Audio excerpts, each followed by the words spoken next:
Super. Et ben déjà, un grand merci pour l'invitation sur ce premier Bitcoin francophone qui s'annonce haut en couleur et j'ai hâte de voir un petit peu les différents panels et keynotes des différents intervenants de ce week-end. Alors bon, résumer Bitcoin en 15 minutes, ça va être assez complexe, mais je vais essayer de me pencher sur l'exercice.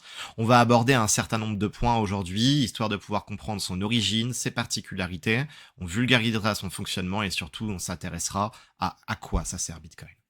Alors, bien évidemment, si on parle de l'origine de Bitcoin, on pourrait débuter par s'intéresser sur l'origine notamment monétaire de Bitcoin. On pourrait repartir 8000 avant Jésus-Christ en commençant à parler des échanges, notamment par réciprocité différée, du troc. On verrait qu'en fait, finalement, petit à petit, il y a des formes de monnaie qui se sont développées, avec notamment les coquillages, qui étaient une première forme de monnaie utilisable sans permission et également inforgeable. Puis on verrait qu'une première révolution est apparue au 6e siècle avant Jésus-Christ avec les pièces, en or ou en argent suivant les cités, qui permettaient de résoudre notamment la double coïncidence des besoins, qui avaient véritablement une mesure commune, mais pièces qui avaient aussi des problématiques. D'une part, il y a eu le développement de contrefaçons, elles étaient lourdes et pas facilement divisibles. De ce fait, 11e siècle arrivent les billets, billets révolution, puisque pas besoin d'effectuer finalement du change compliqué. On peut avoir des billets avec différentes petites devises, plus faciles à porter, mais eux-mêmes ont des problématiques telles que l'usure physique, mais aussi l'inflation, puisqu'il y avait une impression conséquente des billets dès le 11e siècle après Jésus-Christ par les gouvernements. Néanmoins, c'est en 1970 qu'arrive une véritable révolution des monnaies, en l'occurrence la monnaie numérique avec le développement des cartes bancaires et des cartes bleues. Mais qui dit monnaie numérique dit centralisation de bases de données, donc par conséquent piratage possible, également censurabilité. Donc bien qu'il y ait de nombreux avantages avec ces monnaies numériques qui sont apparues dans les années 70, arrivent également de nombreux inconvénients et les deux, on va dire, principales fonctions de la monnaie qui étaient l'utilisabilité sans permission et son inforgeabilité, eh bien, dès les années 70, sont totalement supprimées pour l'utilisateur. Et c'est en 2009 qu'apparaît Bitcoin. Bitcoin qui a tous les avantages des monnaies précédentes, en particulier des monnaies numériques, puisqu'il n'y a plus besoin d'effectuer le change, et qui en plus de ça a des particularités qui lui sont propres. C'est une monnaie et un système et un réseau de paiement, comme on le verra après, qui est décentralisé, incensurable. On verra qu'il résout des problèmes tels que la double dépense, qu'on peut simplifier en parlant d'unicité numérique, et on retrouve les deux caractéristiques principales dont on parlait juste avant, le fait de pouvoir être utilisable par n'importe qui sans avoir besoin d'un tiers de confiance, et d'avoir une monnaie qui ne peut pas être forgée ex nihilo. Ça ne veut pas dire que Bitcoin est parfait. Effectivement, pour le comprendre, il faut posséder un certain nombre de connaissances économiques, mais aussi informatiques, mais petit à petit, l'éducation tend en le fait qu'un maximum de personnes puissent développer ces connaissances et compétences pour pouvoir apprendre à l'utiliser. De manière assez simple, ce qu'on peut dire, c'est que Bitcoin n'est ni plus ni moins que l'évolution de la monnaie. L'évolution de la monnaie des coquillages en passant par les billets et par les premières monnaies numériques. Maintenant, son origine, d'un point de vue historique, bien évidemment, on pourrait parler du bloc Genèse, on pourrait parler également du livre blanc, le white paper, qui titre un système de cash électronique en pair à pair, mais en réalité, ce serait oublier 40 années de recherche. Dès les années 70, avec le développement premiers protocoles de communication tels que TCP/IP, dans les années 80, le développement de la cryptographie, notamment asymétrique, fin des années 80 jusqu'à la fin des années 90, déjà des premiers prototypes de monnaie numérique qui essayent de résoudre le problème de double dépense, mais qui malheureusement restent notamment centralisés. Et c'est en réalité en 91 et en 97 qu'apparaissent les deux dernières briques technologiques, que sont notamment d'une part la chaîne de blocs horodatée et d'autre part la preuve de travail, briques technologiques qui, d'un point de vue académique, vont permettre la construction de Bitcoin par Satoshi Nakamoto on va dire, du printemps 2007 jusqu'à fin 2008. Alors Bitcoin, dans ma présentation, et c'est vraiment le point important, c'est deux choses. Bitcoin avec un grand B, c'est un réseau et un système de paiement. Et sur ce réseau et système de paiement, il y a une unité monétaire, le Bitcoin avec un petit b qui, entre guillemets, transite. Alors, il a des singularités qui lui sont claires et qui lui sont marquées. Déjà, en tant que réseau et système de paiement électronique, Bitcoin n'a personne à sa tête. Ce n'est pas une entreprise, ce n'est pas une organisation, il n'y a pas de CEO. Et le meilleur parallèle, c'est de prendre celui avec Internet. Internet, vous le savez, Personne à sa tête, mais Internet, c'est un système de communication de l'information. Et on a des entreprises qui utilisent ce système de communication de l'information. Eh bien, de manière tout à fait similaire, Bitcoin est lui aussi un système de communication, mais cette fois-ci de la monnaie. Il est vrai que comme il est numérique, il utilise ce système de communication de l'information qui est Internet, mais Bitcoin n'a personne à sa tête.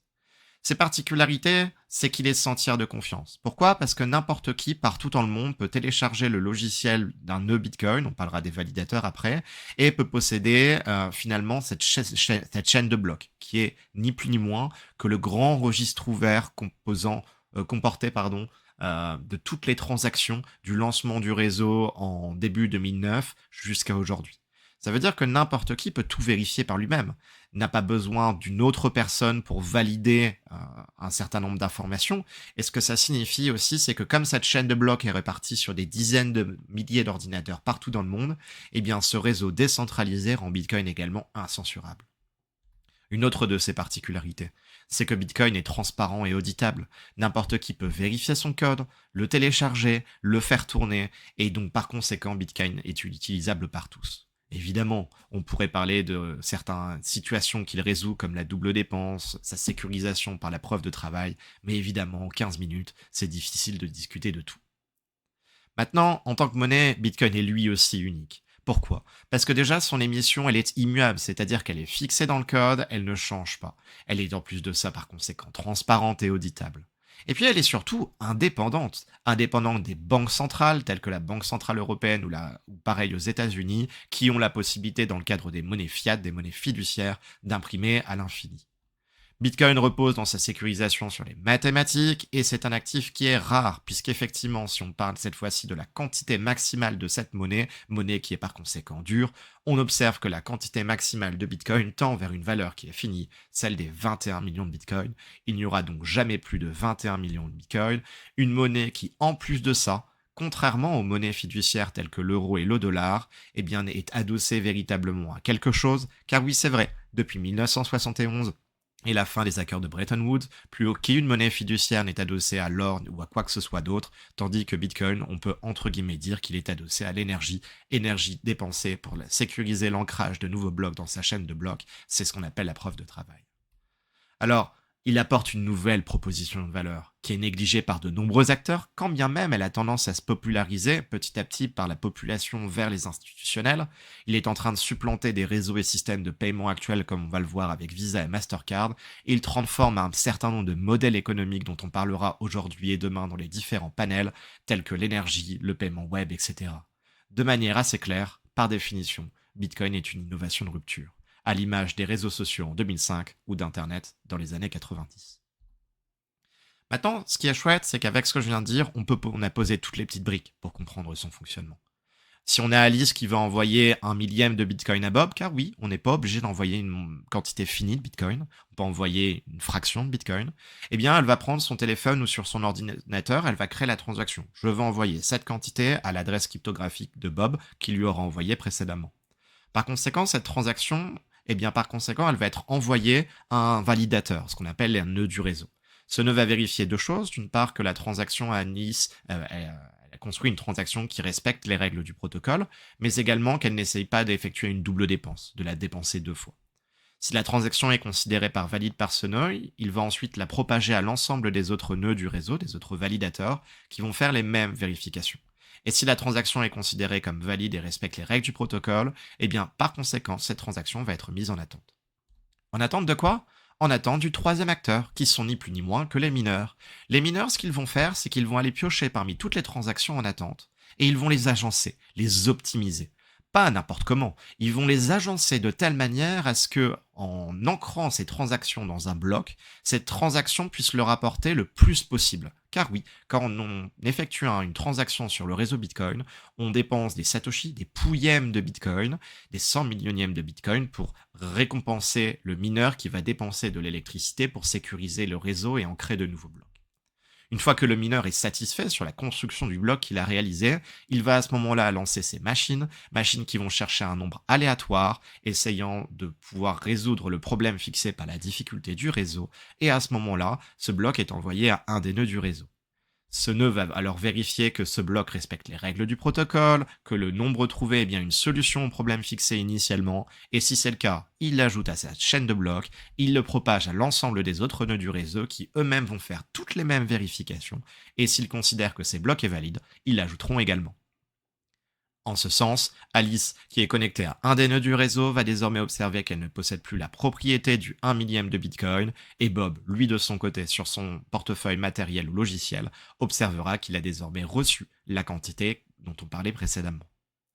Voici le fonctionnement vulgarisé de Bitcoin. Évidemment, il y a quelques petits points qui ont été vulgarisés pour simplification, mais cela permet déjà de comprendre un petit peu le tenant et les aboutissants entre les nœuds, ce réseau maillé décentralisé, les mineurs et les utilisateurs.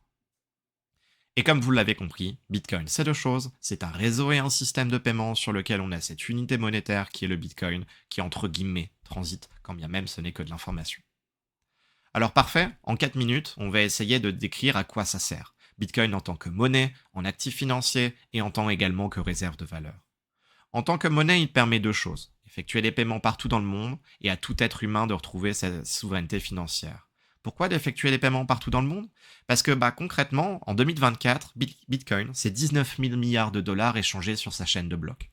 Par titre de comparaison, Visa et Mastercard, cumulés en 2024, c'est 23 000 milliards. Bitcoin prend petit à petit de plus en plus de place. On a des dizaines de milliers, voire même des millions de commerces qui acceptent Bitcoin. On peut retrouver tout ça notamment sur la carte btcmap.org. Et on a des institutionnels et des gouvernements qui utilisent Bitcoin. C'est le cas notamment du Bhoutan qui sécurise par le biais du minage le réseau Bitcoin depuis plusieurs années et qui possède 40% de son PIB en Bitcoin. On a des entreprises qui l'utilisent aussi. Le directeur des opérations de Steak and Shake, un grand centre de fast-food aux États-Unis et partout dans le monde avec plusieurs centaines et centaines de commerces, le dit. Les frais sont faibles quand on effectue des transactions Bitcoin. Et en plus de ça, en plus d'avoir des frais qui sont faibles, ils permettent également aux individus de pouvoir disposer de leur argent en toute souveraineté et d'effectuer des transactions de manière incensurable, non confiscable et sécurisée. Je pense notamment aux opposants politiques, aux dissidents politiques qui se retrouvent avec leurs comptes en banque de monnaie fiduciaire qui sont fermés par des gouvernements ou bien dans des dictatures. Et on a aussi des ONG, comme c'est le cas de la Human Rights Foundation, ou bien même des prix Nobel, comme c'est le cas de Maria Machado, figure de l'opposition au Venezuela, qui mettent en avant Bitcoin dans leurs conférences, dans leurs actions, qui attribuent des grants en Bitcoin, des bourses en Bitcoin. Pourquoi? Puisque Bitcoin est la monnaie incensurable, non confiscable et sécurisée par excellence qui respecte les droits humains.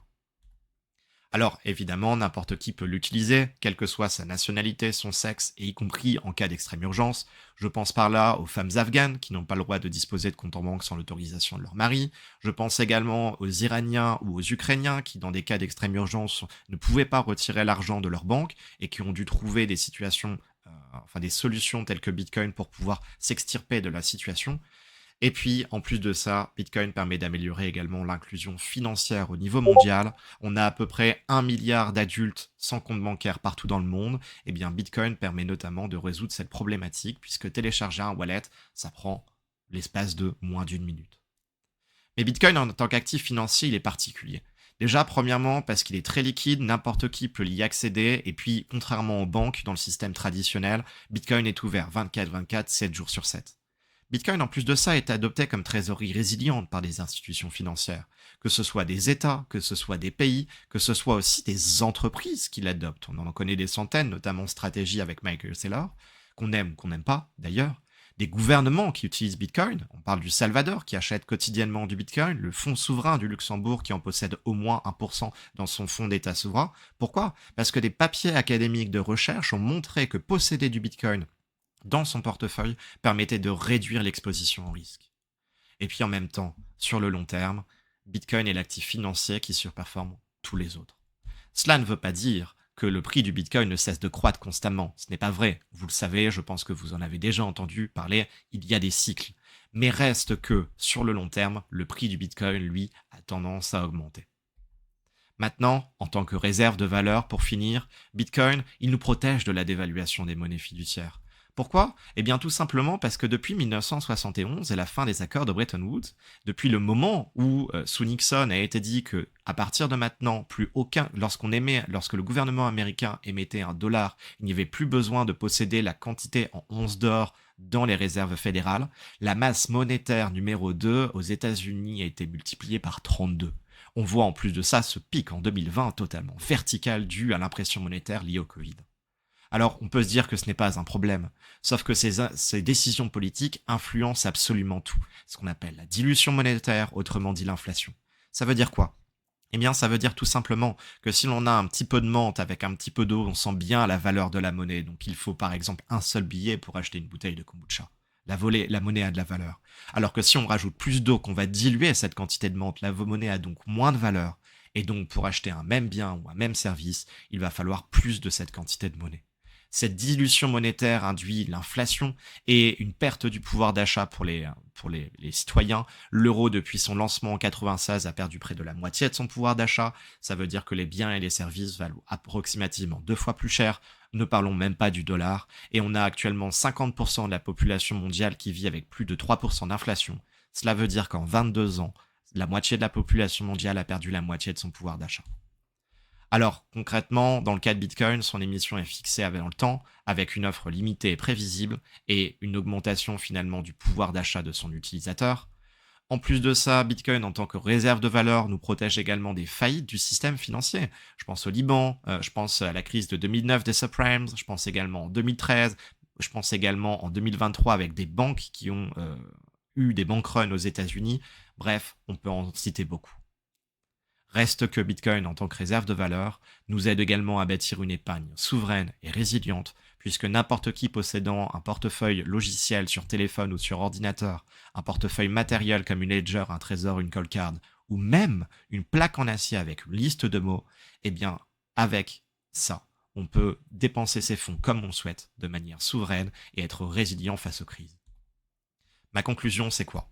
C'est de dire qu'on est actuellement dans une période d'instabilité économique et politique au niveau mondial, qu'on a eu des crises bancaires dans les années 2009 notamment qui n'ont pas permis de pouvoir, pour le système actuel, prendre, on va dire, s'améliorer par rapport à certaines problématiques qui étaient déjà présentes il y a plus de 15 ans. En parallèle, on a une inflation qui est quand même importante au niveau de la population mondiale, induisant une perte de pouvoir d'achat, et en France notamment de plus en plus de fuites de données. Et donc, malgré tout cela, Bitcoin n'est qu'à son début. Bitcoin, pour se donner une idée, est au début de son développement, à l'image d'Internet dans les années 90 ou des réseaux sociaux en 2005. Et pourtant, on a déjà 300 millions d'utilisateurs qui l'utilisent. En Occident, donc en Europe et notamment en Amérique du Nord, principalement comme actif financier et réserve de valeur, mais en Amérique du Sud et également en Afrique, comme monnaie et comme réserve de valeur. Bien évidemment, en Occident, cet aspect monétaire tend à se développer. Il y a des dizaines et des dizaines, si ce n'est des centaines de communautés partout dans le monde qui éduquent gratuitement en open source sur Bitcoin, notamment au travers des meetups, et on a notamment les 50 communautés françaises qui le font mensuellement. On a également des universités, des lycées qui ont des cursus liés à Bitcoin. Son adoption se démocratise. Ma conclusion est de dire que Bitcoin, c'est donc deux choses.